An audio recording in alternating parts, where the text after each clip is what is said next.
поледари. Ние сме рано ранили, ние сме късно къснили. Тъкмо на време тръгнали, в ранни нощи полунощи. Тъмни сме друми тъпкали, дълбоки доли минавали. Дрянови криваци чупили.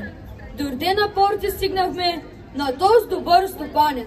Хей, дружина, вярна сговорна, де ходихме все добре, тук дойдохме най-добре. Този кравай свят пресвят, печен препечен, на свети Никола наречен.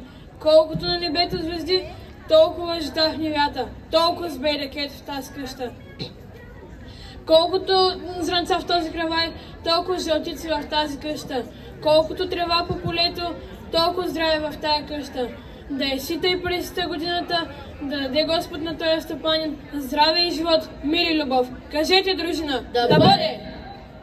Сребро, злато се ляло, та пред порти преляло, че се ляло вред по ниви, по лузя и по градини, по кошари с овчици, по хамбари с пшеница, по табани с медовина. Ой, коладе, мой коладе! За да има до година до амина. Кажете, дружина, да бъде! Пълни хамбари с жито и царевица, а още по-пълни кошари с овце и яганца. По 2 и по 3 люлки с деца да се люлеят, а в дома му само песни да се пеят. Господ да го надари с пълна къща, храна, богатства, а на тази къща много дечица, хем хубави, хем умни и послушни. Да сте живи, да сте здрави, да живеете много, много години. Да даде Бог на тая къща голям берекет.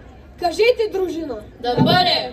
Да се ходом находим, коладеле, ясно слънце на Зингия, коладеле, босен юнак на Икиндия, коладеле, ясно слънце, търчи, вика, коладеле, постой, юнак, коладеле, халал да ти е моята сестра, коладеле.